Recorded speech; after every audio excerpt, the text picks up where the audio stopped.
Go, go, go. Yeah! Nuclear!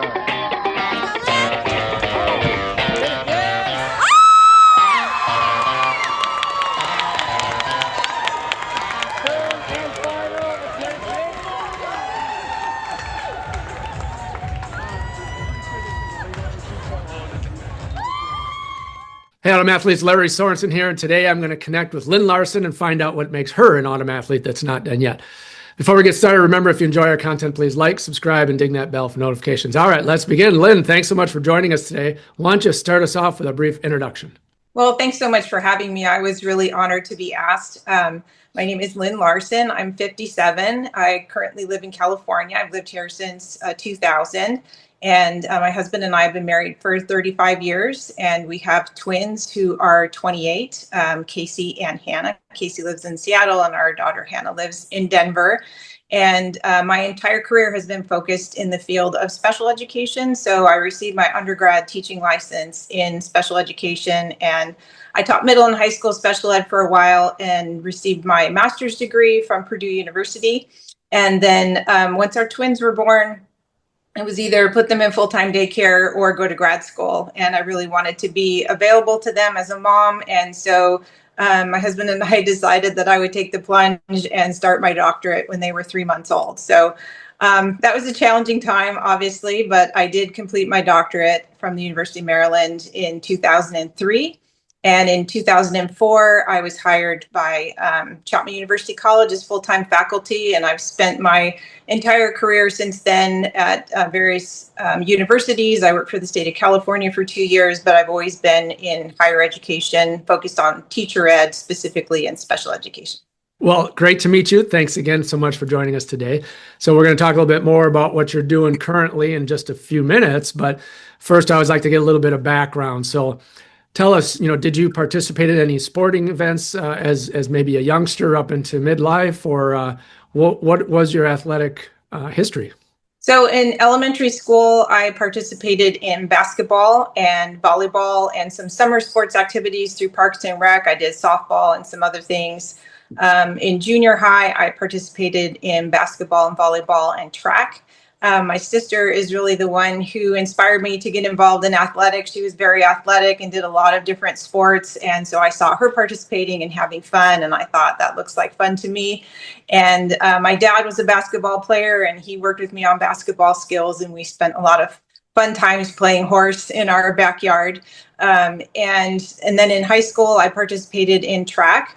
And I'm not really sure, I was reflecting on college. I'm not really sure why I didn't participate in track in college. I went to a D4 school and I probably could have participated on track. I think I was more focused at that point. I entered college as a music performance major, and that was a pretty heavy duty time commitment. So maybe that's why I didn't, but I'm not really sure why I didn't do track in college. But in high school, I did sprints and relays and then high jump and long jump. And I'm old enough, we didn't have pole vaulting for women when I was in high school. I think if we had, I probably would have given that a try as well. When you got through college, during your young adult life up until you hit the Masters scene, were you doing any kind of training, just staying fit, not doing anything? What did you do in that interim there?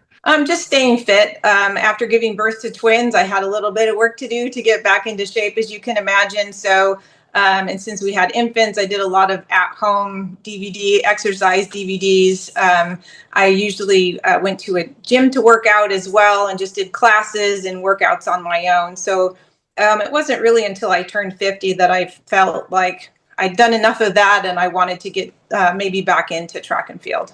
So you turned 50. What was the catalyst to get back into it and specifically get back into track and field? Well, I think turning 50 is a milestone for a lot of folks, and I wanted that to be a positive experience for me. And so my daughter was a competitive gymnast, and then she transitioned into doing pole vault in high school. She wanted to have a sport she could let her in, and she heard an announcement on the PA, hey, if you're a gymnast, we have a sport for you. And it was pole vaulting. And so she took up pole vaulting. And when I turned 50, I started looking at Masters track just to see what was available. And I saw that they had pole vaulting as an event. And so I contacted her club coach and I said, hey, what do you think about giving this masters athlete a try with pole vaulting? And that's kind of where my journey started. So you got some coaching, you had not really done it before. No. How did it go? I mean, what was the progression of learning? That's a pretty pretty dynamic event. Did you have any injury issues, or how did that whole thing kind of get started? I know you've had successes, and we'll talk about those in a little while, but walk us through kind of maybe those first couple of years. I didn't know what I was doing, to be honest with you. I didn't know. I mean, I should have had a better idea from my daughter, but again, her having been a competitive gymnast, she was obviously very fit, flexible, had the body strength, and so on.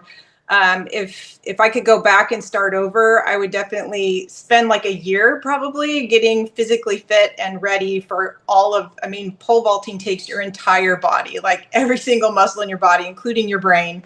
And I wasn't ready for that. I had a lot of pulled muscles and strains and aches and pains. And I've learned over the past 7 years how important it is to do strength training and to do some cardio and, just keep the whole body in shape for the pole vault, because again, it takes every single muscle in your body. And if you're not ready for that, then you're going to injure yourself, and then you're going to have to sit out, which is never fun. So it's been a long journey of really figuring that out. And I'm not there yet. I don't think I'm as fit as I should be. But time constraints, I have a very demanding job, and I haven't found a personal trainer that's really clicked with me yet in terms of matching my lifestyle and my pole vaulting goals with a training program. Yeah, I've had some significant injuries along the way. I landed wrong in the pit once, and I had a severe ankle sprain, which we found out later was a fracture in my ankle. I've broken a metatarsal on my right foot in an approach. I was just running down, ready to take a jump and snap. We're not really sure why that happened. And then after that, that led to a stress fracture in the toe next to that. I've had some rotator cuff issues. And that has led to me making a decision to permanently push the pole instead of carrying. I was getting on some bigger poles, doing really well about a year ago, hitting my PRs pretty regularly. And just the strain of carrying a heavier, longer pole put too much strain on my shoulders. So had to take some significant time off for that. I ended up jumping lefty for a while to give my right shoulder a rest, and just recently transitioned back to jumping righty. But yeah, I'll be pushing the pole from now on, which is fine. There's no shame in pushing the pole.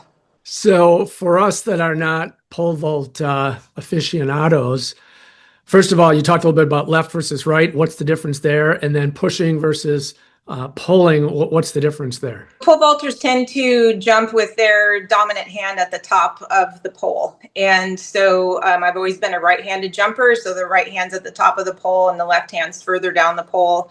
And when you're carrying the pole, you can imagine it's out in front of you, usually straight up and down or at a slight angle. And so if you can imagine, when I had the last shoulder issue, I was carrying a 12-foot pole in front of me, and it was just too much torque on my shoulder. And that's what caused the latest rotator cuff issue. Most pole vaulters, you see like Mondo, who's the current amazing world record holder, or Katie Moon, Sandy Morris, some of the big names in pole vaulting. They carry the pole, and they have really long poles, and they can run down and plant the pole and jump over that bar. But at my age and with the heights that I'm aiming for, you don't have to carry the pole. And there have been some California state champions, females, who have pushed the pole, and they've jumped 11, 12, 13 feet. So for me, that's just the best decision, to keep that pole on the ground and push it down the runway, and then do what I need to do when I get to the end of the runway. Okay, so because I was going to ask you, I still wasn't quite clear on the pushing. Okay, so you're actually letting the pole rest on the track itself, on the runway, and just pushing along. And I'm That's pushing interesting. it along. So have you ever had any issues with it sticking on something? No, not at all. Most runways are Mondo or track material, and so the pole tends to slide pretty well. It's an interesting question. I actually spoke with a Masters athlete at the last National Pole Vault Summit in Reno, and he lives in Washington State, and he saw me pushing the pole, and he's like, "I've got a great solution for you. And he's developed, I think it's his own design. It's a harder plastic pole tip, and it has a metal ring around where the pole tip meets the runway. And so, because the main issue with pushing the pole is you're going to wear out your pole tips really quickly because you're pushing it against the ground all the time. Yeah. So he developed a system with a metal ring around the pole tip, and then you can just slide that right down the runway and it's never going to run out. So I'm pretty excited I'm going to start using that pretty quickly. Well, that's very interesting. Hopefully some of our other aspiring masters pole vaulters can take something away from that. All right. So a long road, you said, had some injuries, a lot of learning, all that good stuff, but you have gotten to a point where you've had some pretty good success. So why don't you tell us a little bit about those successes? So I am a 6-time USATF National Champion for pole vault for my age group. I was in 50 to 54, and now I'm in 55 to 59. So I've won national championships 6 times, which I'm pretty happy about. Each one means something to me in a different way, in terms of it was my first, or I came back from an injury, or I really persevered during the meet, overcame something during the meet, either pole issue, mental issues. So I look at each of those medals, and like I said, that it means something to me. I'm the 2-time National Senior Games champion for pole vault, and I've been the world lead for pole vault. There's a woman in the UK who's jumping 10 feet now in my age group, so I don't think that's in my future. Maybe, I don't think so, but I'm super happy for her.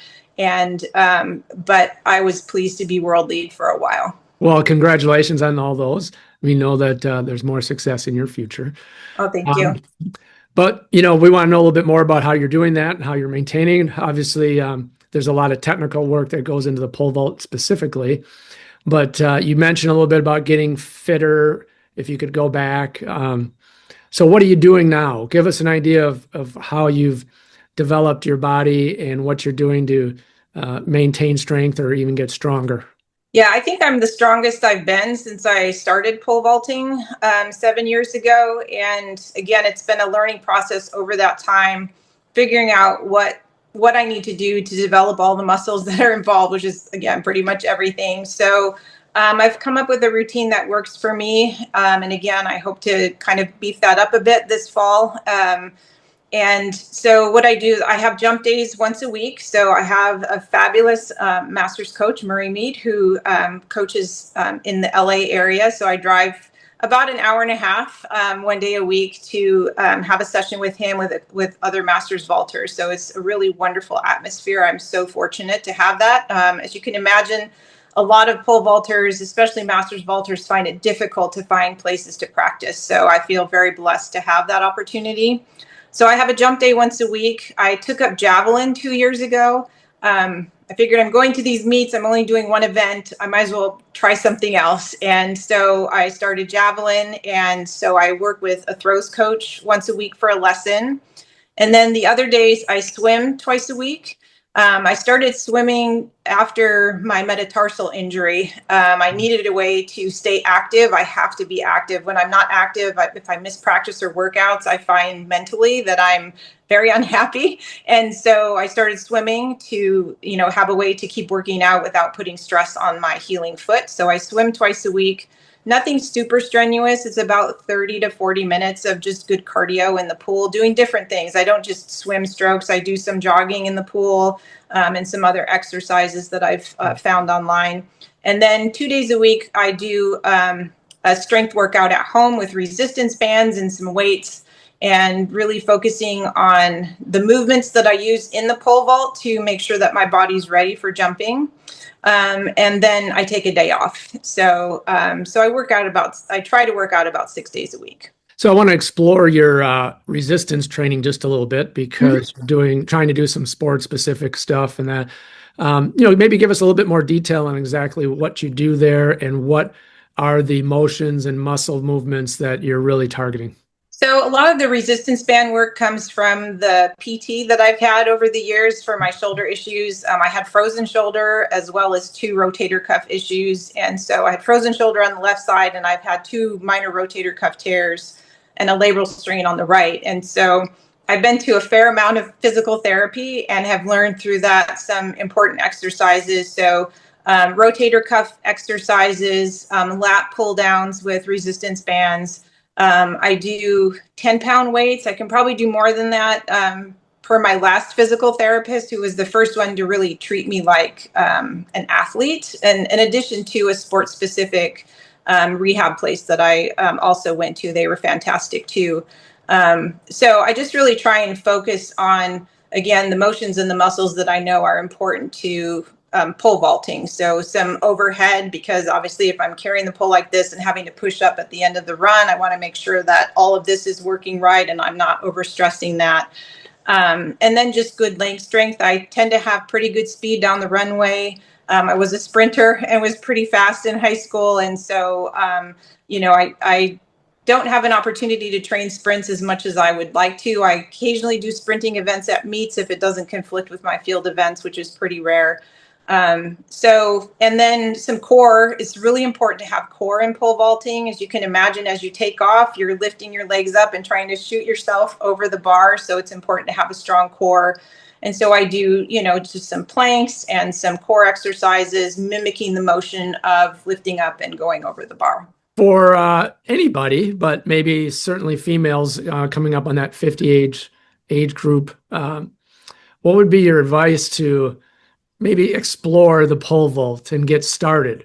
I know, many of my folks I've interviewed have talked about, local high schools or local clubs. But it's one thing to get a pair of shoes and run. It's another thing to be able to get a pit and all those other things. So Right. Do you have any thoughts or advice on maybe how to get started? Absolutely. It's really important to get connected. There's a lot of pole vaulting clubs all over the United States. And one of the best lists of clubs that are out there is through Team Hoot. It's Sean Francis, who is like one of the amazing ambassadors for the sport. He focuses heavily on the mental health aspect of being an athlete. He wrote the pole vaulting toolkit, which is an incredible book. And but he has a website, Team Hoot, where he lists all the clubs that he's aware of that people have sent him information. It's an interactive map. You can click on it and find a club that's close to you. And when I travel, if I have time, I always try and find a club that I can work out at. And I've had some amazing experiences working out at different clubs, meeting pole vaulters across the country. And they're always welcoming. They're like, hey, Masters Vaulter, come here. We'd love to have you come and work out with us. And so I've just had some amazing workouts through that. But that's probably the best way to find out who's available in your area in regards to pole vault, because it is an unusual sport. And you really do need to have a club available that has a lot of different poles, because we progress through different poles as we get better. And so I just bought my own poles a little bit ago, because they are very expensive. And if you do progress through them, you're like, oh, I just paid $500-$600 for a pole, and now I'm on to the next one. So it's nice to have a club atmosphere that has poles available that you can progress through, especially when you're starting. And you just made me think of something. So if you do buy your own pole, how do you do that? I mean, do you have a semi you drive around or what? I mean, poles are pretty long. So how do you get to the track? And then certainly if you're traveling like to the national meet, do you ship it? How do you do that? It's complicated. So I don't have a truck, and people who do have trucks, there's all kinds of contraptions that they can put the poles on the top, or they put them through the back window. But there's a lot of different ways you can attach poles to your car. My husband and I, mostly my husband, came up with a system. We bought drainage pipe at Home Depot and made basically about 12 feet, 6 inches, because my longer poles are 12 feet. So we made a tube about that long, capped it on one end, and then I put my poles in there, cap it, and then I have 2 canoe straps that have like the rubber dowels at the end. And we put one of those in the hood of the car and one in the trunk, and then my poles lay along the side of the car. And I figured out I have to wrap that with felt, because I was scratching up the side of my car with the poles as they were kind of bouncing along. So that works out extremely well. That's how I transport my poles to practice. About a year ago, I bought a pole bag, because when I traveled, the pole tube was getting beat up quite a bit. And so I purchased a pole bag. And so I put my tube in there, and then Right now, I believe Southwest is the only airline that's shipping poles. And so they have pole vaulting tubes, poles as a specific item on their checked baggage, and you pay an extra fee and then they ship them. My poles didn't make it to my last meet. So, that's always a little stressful. I learned to put an air tag in my tube so I can at least tell where they are. So that's been extremely helpful, but it's not easy. And I'm traveling alone to my meets right now because we're caregivers for my husband's mother. And so it takes a lot of time and effort and energy to, carry poles into the airport and, figure out how they're going to get on your rental car and all that sort of thing. But you kind of get it down to a system after a while. You definitely have to be, what's the word I'm looking for? Committed. Committed. Yeah. Committed. You persevere. Like at the National Senior Games, the meet I was just at recently, my poles didn't make it on the plane with me. And they showed up in Des Moines at 1:00 in the morning, and I was in Ames, which is about a 45-minute drive away. And my competition was that morning. And so I woke up at 6 a.m, saw my poles were in Des Moines. The airline never let me know. And I made an on-the-spot decision, drove back down to Des Moines, grabbed my poles, and got back to the meet 5 minutes before my javelin event started. So, you persevere. Someone was going to lend me poles, but again, it's nice to jump on your own equipment. You're familiar with it. So I'm very grateful to, the pole vault community because they're always there to support and lend people poles if needed. All right. So before we talk a little bit about your training, I also want to talk about your diet and nutrition. So how do you feel your body? How do you keep yourself functioning on all cylinders? Not as well as I should, to be honest with you. That's something I kind of struggle with, just again, because of my work schedule. I don't cook either, so that doesn't help. My husband does all our cooking, and he's an amazing cook, and we eat healthy, but I'm not hyper focused on my diet like some athletes are. I could probably do a better job in that area. He does teach nutrition at the local university. It's one of the courses he teaches. He's a biochemist, and so he's helped me figure out how to fuel up during meets and right before I jump. What kind of fuel do I need in my body in order to be at my peak performance? Because sometimes events get delayed and you're like, this is lunchtime and I ate breakfast at 7:00 in the morning. What should I be putting into my body right now to give me that extra burst of energy so I can get through this competition? So he's been a great source of information. I'm texting him the mornings of meets if I'm away, okay, I have this long until I compete. What should I be eating right now? So I have my own little nutrition coach available, which has been really helpful. You've talked about a lot of intricacies in being a pole vaulter in particular, between career and training and just the uniqueness of this sport. Mm-hmm. Why? What's the motivation? Why do you do it? What keeps you going? Like I said, a while ago, I didn't really know what I was getting into when I started the pole vault.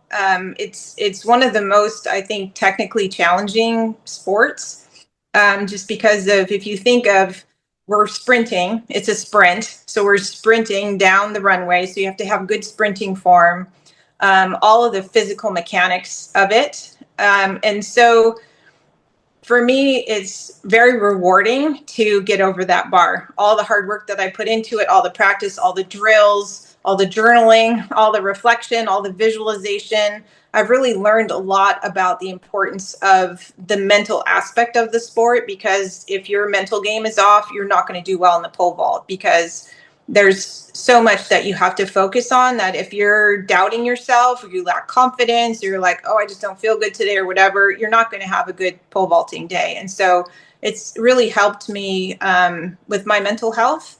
It got me through COVID because the club I was training at the time moved the pits from the high school they were normally at to someone's backyard, and we were able to continue practicing. And it was an amazing way to get outside and see some other people with social distancing and still continue to train and have that outlet. So when I go to practice, that's all I can focus on. I can't worry about my kids, my job, all that sort of stuff, the world, all the stuff that's going on in the world right now. I have to focus completely on pole vault or I'm not going to have a good practice. So it's a nice mental break.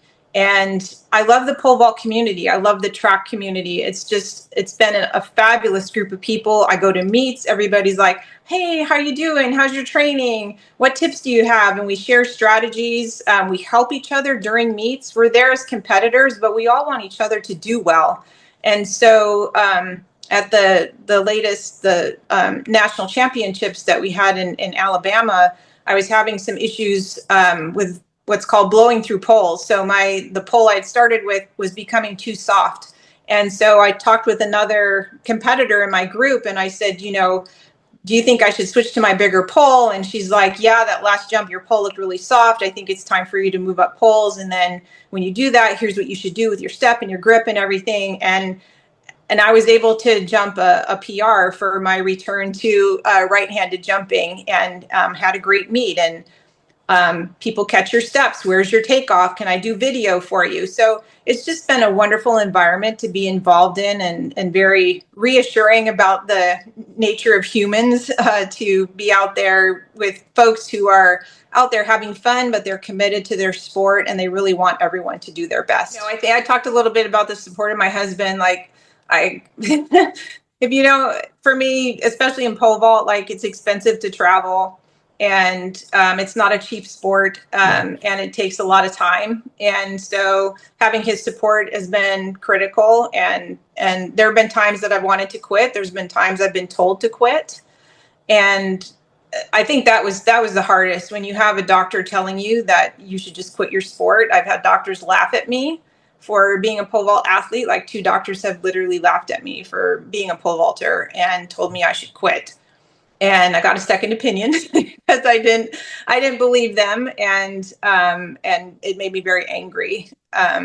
So I think having a support system is important, and however you find that. I have my husband who's extremely supportive. I have my Masters track club that I also work with. We're all very supportive of each other. We have a WhatsApp group that we chat with, provide support. We meet online once in a while.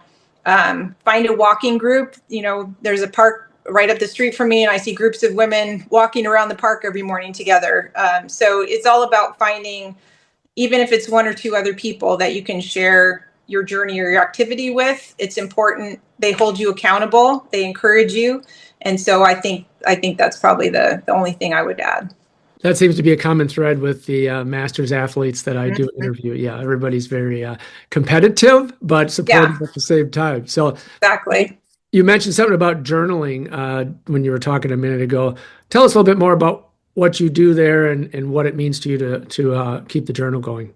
I learned about journaling from a workshop that I attended at one of the first National Pole Vault Summits that I went to. And so it's just a small notebook that I have. I take it to every pole vault and every javelin practice that I have. And I note important things like, what pole did I jump on that day? What was the weather like? Because weather can greatly impact the pole vault. If you have wind, if if it's super hot, if it's chilly, whatever. So the weather can impact pole vault. So I'm always sure to note that.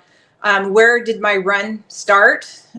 Because my run has become fairly stable about where I jump from, where I start from on the runway, but that can vary as well. So I note where that was. I note what pole I was using. Cues are very important to me. And so, and my cues change depending on what I need to be working on at the time. And so for a while I had visual cues for certain aspects of my jump after I took off. And so I'd note those if they were working. My cues have changed recently, so I'm sure to note those. Same thing for javelin. Cues are very important for that as well. And so as I'm preparing to go into a competition, I always get my journal out and I look back through the past few practices and remind myself of how I was doing, what was working well, what my cues were, and really mentally focus, visualize a good jump. And it's just become a very important part of my development as an athlete. Well, Lynn, I want to thank you so much for joining us today and letting us know what makes you an autumn athlete that's not done yet. I'd like to wrap up today by giving you the floor for a few minutes. Just give us some final thoughts. So I think it's really important for folks who are masters age athletes to just get out there and do something. Especially for women, having a combination of cardio and strength training is really important as you are going through perimenopause, menopause, and postmenopause. There's been many studies that show that strength training is really important for staving off a lot of health issues that older women can experience, such as osteoporosis, heart issues, and so on. So I think that's really a really important thing to emphasize. It doesn't have to be pole vault. It can be anything. They have race walking at events. They have all kinds of things. And there's a lot of women my age who did athletics in college who would make great masters athletes. I talked to a lady in the airport after one of my recent trips, and she had done shot put and javelin and had no idea that there were events for athletes our age. And so she was going to go home and look up USATF Masters and see how she could get involved. So I think just staying active, it's good for your mental health, it's good for your physical health. Find something you love, find a group of people to do it with, and you'll reap the benefits. So one other thing to mention, because people are sometimes, it's daunting to start something new, and you see some of the elite masters athletes, like a Sue McDonald, who's out there setting world records and training to set world records, right? Like her training regimen is probably 100% more than mine is. That's not where I'm at as an athlete. Like I'm a casual, I guess, maybe not casual, a little more than that, but I'm in it to stay fit and to have fun and to go to meets. I'm competitive, I found out. And so I love the competition aspect of it, but not to be dissuaded by some of the stuff you may see online about some of the elite masters athletes, because there's plenty of us out there who are doing our thing and having fun, and we're not having to train hours and hours every day to do it.